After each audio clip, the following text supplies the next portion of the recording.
සුබ සන්ධ්‍යාවක් සියලු දෙනාටම රට ගොඩනැගීමට උර දෙන සෞඛ්‍ය සේවයේ අපේ වෘත්තීය සමිතිවල නියෝජිත හමුවට මේ විදිහට ආරාධනා කිරීම ගැන ස්තුතියි. ඒ වගේම මේ අවස්ථාවේ අපේ ඉදිරිපෙළ අසුන්ගෙන ඉන්න සමස්ත ලංකා සෞඛ්‍ය සේවා වෘත්තීය සමිති සම්මේලනයේ සමන්ත කොල්ලන් සහෝදරය ඇතුළු අපේ සියලුම නායක සහෝදර සහෝදරියන්ගෙන් මේ අවස්ථාවට සම්බන්ධ වෙන අපේ නියෝජිත සහෝදර සහෝදරයන්ගෙන් අවසරයි. අපි ඔබ එකතු වෙලා මේ නියෝජිත හමුව පවත්වන්නේ සෞඛ්‍ය සේවාව පිළිබඳව රටේ කතාබහත් වැඩි වෙලා අර කලින් කිව්වා වගේ වැඩ වර්ජන කීපයකුත් පහුගිය කාලෙත් අදත් තිබෙන තත්ත්වයක් තුල මේ රටේ පැවති මහජන අරගලයෙන් පස්සේ සැප්තැම්බර් 21 වෙනිදාත් නොවැම්බර් 14 වෙනිදා ගිය අවුරුද්දේ රටේ ජනතාව වෙනස් තීන්දුවක් ගත්තා. ඒ අනුව තමයි ජාතික ජන බලවේගයේ ජනාධිපති සහ ආණ්ඩුවක් තේරීපත් වුණා. නොවැම්බර් 14 තිබුණු මැතිවරණයේ මේ රටේ ජනතාව අපිට 3න් 2කට වැඩි බලයක් ලබා දුන්නා. නොවැම්බර් 17 තමයි අපි අමාත්‍ය මණ්ඩලයේ දියුරුම් දුන්නේ 18 තමයි වැඩ බාරගත්තේ. යනුව ගත්තොත් අපේ ආණ්ඩුවට මාස 4යි. මාස 4ක් කියලා කියන්නේ ආණ්ඩුවක් සියලු ප්‍රශ්න විසඳන අවස්ථාවකුත් නොවේ.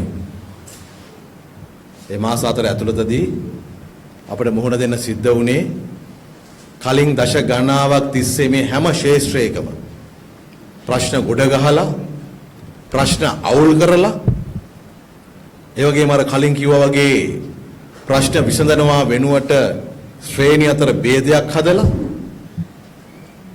කටයුතු කරපු අමාත්‍යාංශ සහිත රටක් තමයි අපි බාරගත්තේ. ඒව නොදැන බාරගත්තා නෙමෙයි. නමුත් ඒ අමාත්‍යාංශවල තත්වයක එහෙම නැත්නම් අද අපි විසඳන්න හදන සමහර ප්‍රශ්න වලට මීට වසර ගණනාවකට කලින් උත්තර දිය හැකිව තිබුණා. ඒ කාලේ උත්තර දුන්නා නම් අද මේ ප්‍රශ්න මෙතන මුග්‍ර වෙන්නේ නැහැ. අපි බහුගිය කාලේ සිද්ධ කළේ විශේෂයෙන්ම අපි සෞඛ්‍ය අමාත්‍යාංශය බාරගත්තට පස්සේ ඉස්සෙල්ලාම අපේ මේ ශේෂ්ත්‍රයේ වෘත්ති සමිති ගණනාවක් තියෙනවා. හැම ශ්‍රේණියක වෘත්ති සමිති කීපයක් තියෙනවා. ඒ හැමෝටම අපි අවස්ථාවක් දුන්නා අපිත් එක්කලා සාකච්ඡා කරන්න. අපේ අමාත්‍යාංශ තියෙන ප්‍රශ්න ටික ඒ බරෙන් හඳුනා ගන්න. ඒ සාකච්ඡාවදී අපි ඒකල අවස්ථාව දුන්නා අපි ප්‍රශ්න සාකච්ඡා කරමු එක්ව විසඳුම් හොයාගෙන යමු කියලා. යම් ක්‍රමානුකූල සැලැස්මකට සෞඛ්‍ය ශේෂ්ත්‍රය අපි ගොඩනගමින් ඉන්නවා. ජාතික සැලැස්මකට. කලින් ආණ්ඩුව වගේ කලින් අමාත්‍යවරු වගේ තමන්ගේ දේශපාලන ප්‍රතිරූපය පුම්බ ගන්න තමන්ගේ දේශපාලන පැවැත්ම වෙනුවෙන් අපි අමාත්‍යාංශ මෙහෙවන්නේ නැහැ කියන එක අද මුළු රටම තීරුම් අරගෙන ඉන්නවා. ඒක අපිට හම්බ වෙන හැමදෙනා වගේ කියනවා මාධ්‍යවලත් ඒක ඇතුලේ ඒ සාකච්ඡාව තිබෙන බව අපි දන්නවා. මාධ්‍යවලුණු කියනවා. මේගොල්ලෝ යම් සැලැස්මක් සහිතව රටට දිනු කරන්නේ ඒ වගේම කවුරුවත් තමන් පිම්බෙන්න පොරකන්නේ නැහැ කියලා. ඉතිහාසයේ පළවෙනි වතාවට කැබිනට් මණ්ඩලයේ සාමූහිකත්වයක් තිබෙනවා කියන එක ඒකට සහභාගී වෙන්න ලදාන්න දැනලා තියෙනවා.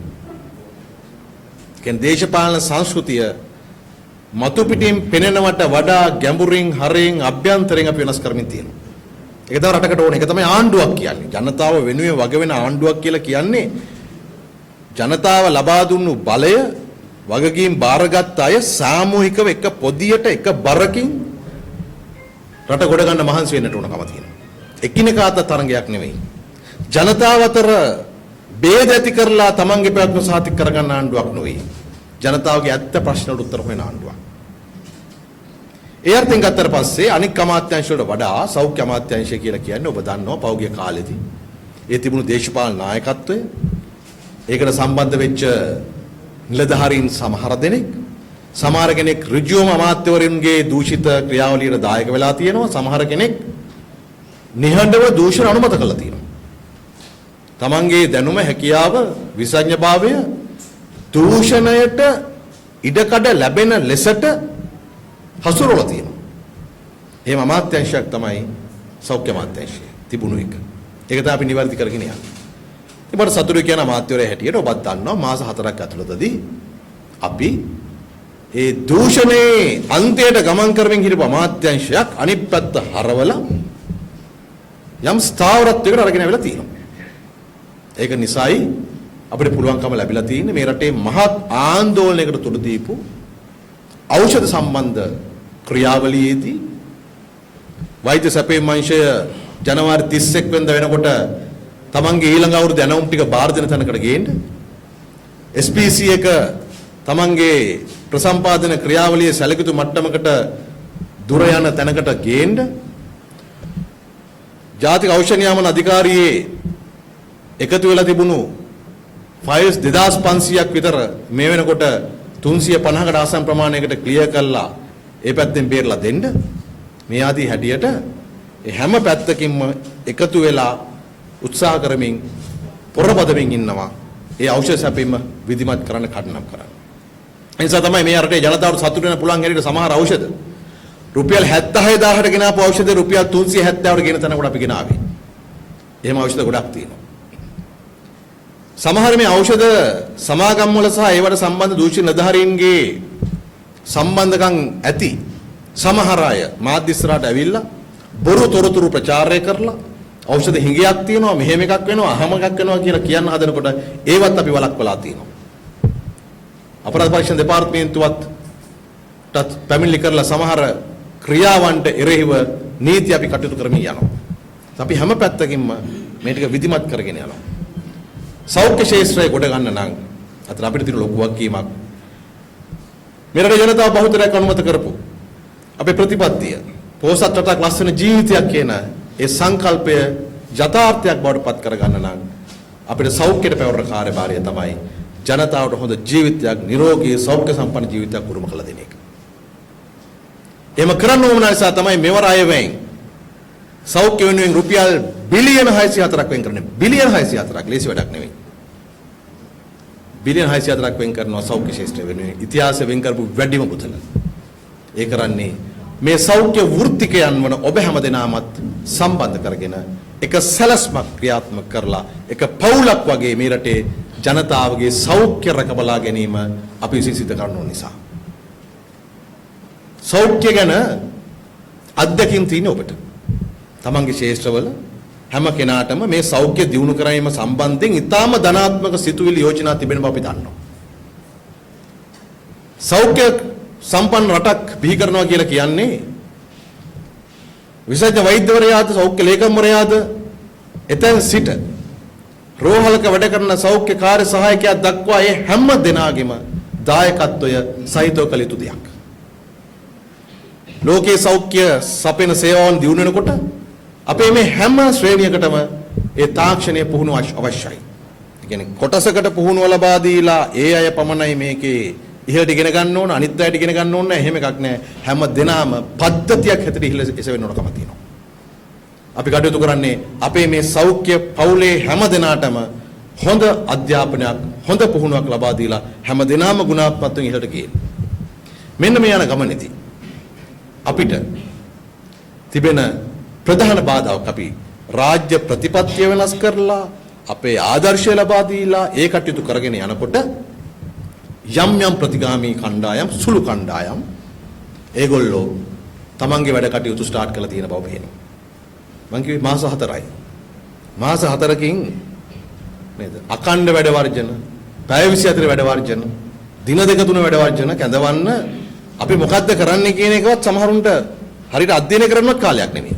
හැබැයි සෞඛ්‍ය සේවාවේ කණ්ඩායම් කීපයක් දැනටමත් එවැනි ක්‍රියාමාර්ග වලට එක්ක අවතීර්ණ වෙලා තියෙනවා නැත්නම් අවතීර්ණ වෙන්න බලාගෙන ඉන්නවා. ගොඩක් අය අවතීර්ණ වෙලා තියෙන ගොඩක් නෑ. ගොඩක් නෑ. ඒ හොඳට හඳුනා ගන්න පුළුවන්. මේව ඕපපාතිකව ඉබේ වෙන දේවල් නොවේ කියලාත් මම කියන්නට ඕනේ. මේ බොහෝ දේවල් සැලසුම් සහගතව කරන දේවල්. උදාහරණයක් කිව්වොත් පරිපූර්ණක සාතුරු වෛද්‍ය සේවා සපයන අපේ වෘත්තිකයන්ගේ කණ්ඩායමක් අපි සාකච්ඡාවක් ලබා දුන්න භාණ්ඩාගාරයත් එක්ක මුදල් අමාත්‍යාංශයත් එක්ක මම හිතනවා සාකච්ඡාවට යනකොට මේගොල්ලෝ තීන්දුව කරන් තිබුණේ කොහොමද ඔය වැඩ වර්ජනය කරනවා කියලා. එහෙම නැත්නම් ඒ සාකච්ඡාවේ ප්‍රතිඵල මොකක් හරි විධායක සභාවක් හෝ යම් කණ්ඩායමක් එක්ක සාකච්ඡා කරලා තීන්දුව ගන්න ඕන කම තියෙන එහෙම නැහැ. එහෙම නැහැ. කියන්නේ මෙතරම් ප්‍රමාණයකට මූලික වටුප් වැඩිවීමක් ලබා දීලා මතක තියාගන්න වැටුප් මූලික වැටුප් නෙමෙයි දීමනාවක් වැඩි කරගන්න පහුගිය කාලෙදී ඉල්ලීමක් කරා නම් කවුරු හරි කණ්ඩායමක් සෞඛ්‍ය ශාස්ත්‍රයේ වුණත් ඒ ඇයට රනිල් වික්‍රමසිංහ ජනාධිපතිතුමාගේ ආණ්ඩුවේ උත්තරය වුණේ IMF එකත් එක්ක මොකක්වත් කරන්න බෑ. වැටුප් වැඩි කරන්න බෑ IMF එක අපිට එකඟ වෙන්නේ නැහැ කැමති වෙන්නේ නැහැ. දීමනා දෙන්න බෑ අරක දෙන්න බෑ මේක දෙන්න බෑ. රනිල් වික්‍රමසිංහත් එක්ක සාකච්ඡා කරලා ඒ වචන ටික කිව්වම හැරිලා ආපු කට්ටිය සමහර අය. හැබැයි AIMF එක තියාගෙන AIMF එකත් එක්ක සාකච්ඡා කරමින් අපි ඔබ ඇතුළු රජයේ සේවකයන්ට මෙවර රුපියල් බිලියන 110ක අමතර වැටුප් වැඩිවීමක් ලබා දෙනවා වෙන් කරන භාණ්ඩාගාරය. අතරම තව මාස 20ක් ගත වෙනකොට මාස 20යි අවුරුද්දයි මාස 8යි. ඒ අවුරුද්දයි මාස 8ක් ගත වෙනකොට රුපියල් බිලියන 330ක වැටුප් වැඩිවීමක් භාණ්ඩාගාරයෙන් වෙන් කරනවා මේ සියලු මූලික වැටුප් සහ ඉතුරු සියලු වැටුප් වැඩිවීම සම්පූර්ණ කරන්න. මාස 20යි. කොහොම පොඩි කාලයක්. අවුරුද්දයි මාස 8යි. අවුරුදු 3 කතාවම මොකක්වත් නැහැ. නමුත් මේ පොඩි කණ්ඩායම් කියලා කියන්නේ ඒ අය මුලින්ම අයවැය ලේඛන ඉදිරිපත් කරපුවා මට මතකයි ඒගොල්ලෝ කියපුවා බොරුව තමයි මූලික වැටුප් වැඩිවීමේ අප්‍රේල් මාසයේ ලැබෙන කොටස පාවිච්චි කරලා ප්‍රචාරයක් යවුවා. ඒකට තමයි අතිකාල PH extra duty අදින කියලා. ඒ බොරුව තිබුණේ දවස් 2යි. මොකද සාමාන්‍යයෙන් අයවැය ලේඛනයක් ඉදිරිපත් කරනකොට ඕනෑම නායකයෙකුට මුදල් ඇමතිවරයාට කියන්න තියෙන්නේ අර පහළම ශ්‍රේණියේ නැත්තම් ඉස්සලම රජයේ ඉස්සර තුලත් වෙන කෙනාට කොතරම් ප්‍රමාණයකින් වැටුප් වැඩි වෙනවද? අනිත් ඒවා එක එක ඔබගේ වාර්ෂික වැටුප් වර්ධක අනුව හදන්න ඕනි. ඒ සාමාන්‍යයෙන් අයවැය ලේඛනයක් කියනකොට කියන්නේ රාජ්‍ය සේවයට ඉස්සෙල්ලම ඇතුල් වෙන කෙනාට දැන් ලැබෙන්නේ මෙච්චර වැටුපක් ඒක මෙන්න මෙච්චරකින් වැඩි වෙනවා. ඒක ගණන් හදාගෙන ගියාම ජ්‍යෙෂ්ඨත්වයේ අනුව තියෙන කෙනාට ගණන් හදලා පෙන්වන්න යන්නේ නැහැ. ඔන්නය අපේ ප්‍රකාශනය පාවිච්චි කරලා ඒ කියන්නේ අවම වැටුප් වැඩිවීම පෙන්වුවට පස්සේ නිකන් කියන්න ගත්තා. නෑ එතකොට මේ අප්‍රේල් මාසේ වැඩි වෙන්නේ OT එක හැදෙන්නේ අප්‍රේල් මාසේ වැඩි වෙන මූලික වැටුපට කියලා නෑ. 2027 ජනවාරි වල හැදෙන මූලික වැටුපට තමයි අප්‍රේල් මාසේ ඔබ කරන OT එක එක්ස්ට්‍රා ඩියුටි එක PH එක ගණන් හැදෙන්නේ. ඒ බොරුව ඉවර වුණා. හැබැයි මේ සමහරු 2016 සොච්චන් වැටුප් වැඩිවීමක් මූලික වැටුපට එකතු වෙච්ච වෙලාවේ ඒකට එක්ස්ට්‍රා ඩියුටි හරි OT හරි PH හරි අවුරුදු දෙකමාරක් යනකම් වැඩි නොවි තිබිය දීත් කිසිවක් නොකර සද්ද නොකර හිටපු අය. ඒවත් මත තියාගන්න ඕන. ඒකයි මම කිව්වේ මේ කණ්ඩායම පිටිපස්සේ තියෙන ප්‍රතිගාමීත්වයේ මේ දේශපාලන උවමනාව තේරුම් ගන්න ඕනේ. සමහර කෙනෙකුට ඇත්තටම තියෙන්නේ වෙන ලොකු දේවල් නෙමෙයි. Tamanට පාර්ලිමේන්තු යන්න බැරි වීමේ කෝපය වේදනාව. සමහර කෙනෙක් පහුගිය ඡන්දෙ ඉල්ලුවා, සමහර කෙනෙක් ඊට කලින් ඡන්දෙ ඉල්ලුවා. පාර්ලිමේන්තු යන්න බැරි වුණා. ඒ වේදනාව තමන්ගේ සමාජිකයෝ ටිකක් එකතු කරගෙන පිට කරගන්න හදනවා. නමුත් මතක තියාගන්න ඔබ ඇතුළු මේ රට වෙනුවෙන් වැඩ කරන්න කැමති ඉදිරියට ඇවිල්ලා ඉන්න මේ සෞඛ්‍ය වෘත්තිකයන් සියලු දෙනා එකතු කරගෙන අපි ජනතාව පැත්තේ හිටගෙන ජනතාවට අවශ්‍ය කරන ජනතාව බලාපොරොත්තු වෙන සෞඛ්‍ය සේවා ලබා දීම වෙනුවෙන් අකණ්ඩව වැඩ කරනවා කියන සහතිකය අපිට ලබා දෙන්න පුළුවන්කම තියෙනවා. ඒක අපි ලබා දෙනවා. ඒකට මොන බාධාවත් අපිට තියෙන ලොකුම හයිය තමයි ජනතාව ඉන්නවා අපේ පැත්තේ සහ සෞඛ්‍ය සේවාවේ අවංකව රට ගොඩනැගීමට ඇත්ත උමනාවක් තියෙන මහ ජනතාවගේ අභිලාෂ අඳුනාගත්ත කණ්ඩායම අපිත් එක්ක ඉන්නවා. අද වුණත් ඔය තියෙන සංකේත වැඩවර්ජනය ඇතුලේ ඔය වැඩවර්ජනයේ කැඳව පූර්ති සමිතිවල සමාජිකයනුත් අද රෝහල් වල තමන්ගේ සේවා සපයන බව තමයි අපිට වාර්තා වෙන්නේ. එහෙමත් කරනවා. ඒ ජනතාවට මේක තේරෙනවා ඇත්ත වෙන්නේ මොකද්ද කියන එක. අපි මේ ඇත්ත පුළුවන් තරම් ජනගත කරන්නට ඕනේ. ජනතාවගේ විශ්වාසය තිබෙන තාක්කල් අපිට ඔය ප්‍රතිගාමී පරාජයට පත් කරන්න පුළුවන්. ඒගොල්ලෝ සමාජ මාධ්‍යෙන් අර මේ මොන බොරු හදන්න හැදුවත් ජනතාව කර මේ මොහොතේ රැවටෙන්නේ නැහැ කියලා අපි දන්නවා. ඇයි? වෙන ඇමතිවරු වෙන ආණ්ඩු වගේ නෙවෙයි. වෙන අය ඇමතිට ආණ්ඩුවට ජනාධිපතිට අගමැතිට ලොකු හැන්දෙන් බෙදාගෙන තව පොඩි කෑල්ලක් දෙනවා ජනතාවට හරි කණ්ඩායම වලට. අපිට තියෙන දේවල් ඒගොල්ලෝ පාවිච්චි කරපු හරිනම් නේද අපිටත් පාර්ලිමේන්තුවෙන් ඇමතිකම් වලින් හිමි වෙන දේවල් ඔක්කොම කප්පාදු කරගෙන වැටුපද වාහනේද ඉන්ධන දීමනාවද අරවා මේ ඔක්කොම කප්පාදු කරගෙන ඒවත් පරිත්‍යාග කරගෙන ජනතා සේවයට යෙදෙනකොට ඒ අයට බෑ ජනතාව සහ අපි අතර බෙදීමක් හදන්න. මේක තමයි අපිට තියෙන හයිය. බය නැතුව මේ ගමනේ පිස්සරට යන් කියලා මම ඔබට කියනවා. අනිවාර්ය වශයෙන්ම මේ කණ්ඩායම් කීපය හෙළිදරව් කරන්න ඕනේ. නැතුව බෑ.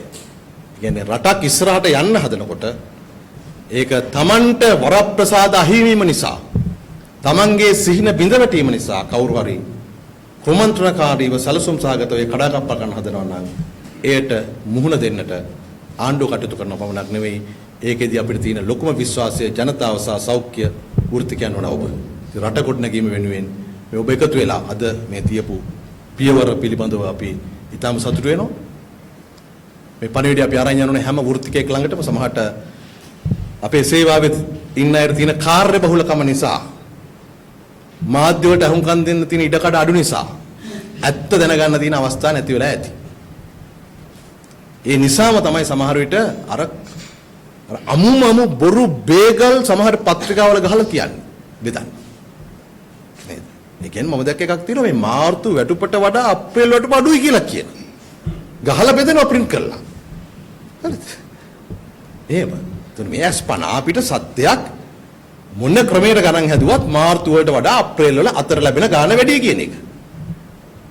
නමුත් අපේ සේවාවේ තියෙන නේද කාර්යබහුලකම නිසාම සමහර කෙනෙකුට මාධ්‍යවලට අහුම්කම් දෙන්න අවස්ථාවක් නැති වෙන්න පුළුවන්. අපි ගිහිලා කියමු ඒක. ඒ බොරු මායාව මිත්‍යාව පිඳිමු. ඒක කරලා අපි හොඳ ගමනක් යමු. මේ රට ලෝකේ සෞඛ්‍ය ගැන කතා කරනකොට ඊටාම හොඳ සෞඛ්‍ය සේවාවක් තිබෙන රටක් විතරක් නෙවෙයි ලෝකේ ඕනම කෙනෙකුට ඇවිල්ලා හොඳ සෞඛ්‍ය සම්පන්න ජීවිතයක් ගත කරන්න විඳින පුළුවන් රටක් බවට පත් කර ගැනීම අදිෂ්ඨානයේ සහිතව සැලසුමක් ඇතුව අපි මේ ගමන යමු. ඒ වෙනුවෙන් ඉදිරියට ආපු ඔබට ශක්තිය ධෛර්ය ලැබේවා කියලා ප්‍රාර්ථනා කරගෙන